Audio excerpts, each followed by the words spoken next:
Well, now our exclusive interview. Tributes are being paid all week, obviously, to the former England manager Sven-Göran Eriksson, following his death on Monday at the age of 76. His former partner, Nancy Dell'olio, was one of the first to share her memories of Sven, describing their relationship as a love that never truly fades. Well, as part of arguably the sport's power couple, Nancy became known as the First Lady of Football when Sven took up the England manager's job in 2001. Yes, I can hear you now. Very good. All right, sorry about that. OK, well, let's get started. What I said to you, you didn't hear the question, but I'll put it to you again. You've been very frank in the last few hours about the depth and the strength of your love for Sven. It endured, and even though you'd parted, you stayed in touch, and you still loved him very much. And what I said to you in the question that you couldn't hear was that to be loved, essentially, somebody has to be lovable. What was it about Sven that you found so especially lovable? What were the qualities that he brought? First of all, good morning, Britain. I'm sorry I couldn't hear earlier. Well, I find difficult even being here and talking about Sven, knowing that he's not with us anymore. But talking about him, make him, with all the memories that make him still be alive with us. When he was lovable, well, first of all, I'd like to say that when you loved someone, always you're going to still love him forever. Well, he was a very kind person, generous, because quite different from me, in a sense that he was very more reserved.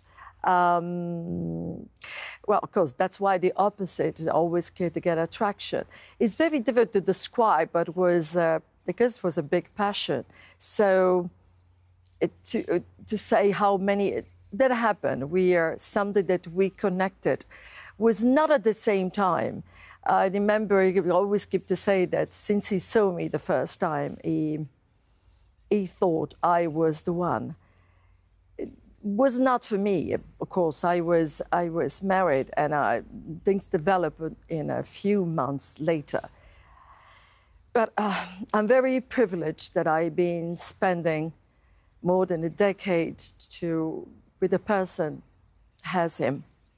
Yes. As you say, you were very much opposites, attracted to each other. I mean, he was this fairly buttoned up, besuited, betied Swedish guy, and there's you, this Italian firecracker. How long did it take you to realise, when you first met him, that this was going to be the man that would define, really, your adult life as an adult woman and her relationship with men? Well, I missed the first part of your question, but I think I understood what is the...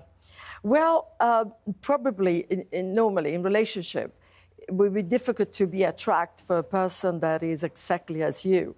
So he was attracted by me for things that were completely different, and I was attracted by him. And it was something, of course, much more deeper. Otherwise, I could not make the choice that I made. It was quite intense. It was with the bad moments, the fantastic moments. But for me, it's been I've been have to live with the fact that I've been create a lot of pain to my ex-husband. And Nancy, you stayed in touch, didn't you, with Sven? I know you'd spoken on the phone. How hard was it when you knew how ill he was? Was hard, but was hard when. But he was so relaxed. So probably trying to.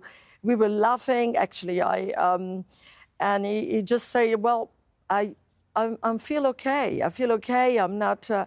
Was hard, of course. We're like both of us. We were not completely, probably. I can say we were quite difficult even to be talking, but I tried to just focus about his illness and to see how it was. I just said that I would be nice to get together for another dinner. He must have had something very special Because, I mean, you were the constant for many, many years in his life. You were together. But he did have these other relationships which were famously reported in the newspapers. But you stuck with him. What was it about him that allowed you to forgive him for not being faithful to you? Well, first of all, I made an important choice. So you never want to, I didn't want to, definitely, to regret the decision I made. And I knew that it was right. It was the right person to be with. And, well, it's quite a very more complex that I'm trying to tell my opinion in so many interviews. I stuck with him because because I know from him that was, he admitted himself recently, a few days ago, that he's been very stupid. And he told me immediately that meant nothing for him. I will not even call relationship, of course, was something that was stupid for him to do it and for his self-admission. So when you realize that he had a non-intention to break up and to meant nothing for him, even of course, it's not easy. We've been worked that out. But I think it was worth it until it was worth it. And Nancy, how hard was that time, though? Because, you know, it's difficult enough for that to happen in a relationship, isn't it? But let's not forget, you know, he was England manager, you were the First Lady of football. It was all played out very publicly in the newspapers at the time as well, wasn't it? Absolutely. Well, it was definitely hard. The fact that we thought to be prepared, but of course we were not prepared. That amount of the attention. I knew that to be a national England manager, it's quite, well, we realized was the third, it's after the Queen at that time, the King after the royal family, and the Prime Minister comes the national manager of the England football team. So, and then I believe was this, the never been before, I think, never after us. The fact that was this, we were two together, was Sven and Nancy. And as you know, by that side of the press, they immediately been fascinating about this. There are so many elements. Was the first foreigner manager with this very, you call me firecrackers, very glamorous, Mediterranean woman by his side. That was so very few elements that the beginning was difficult to accept, and we were so incredible in the public eyes.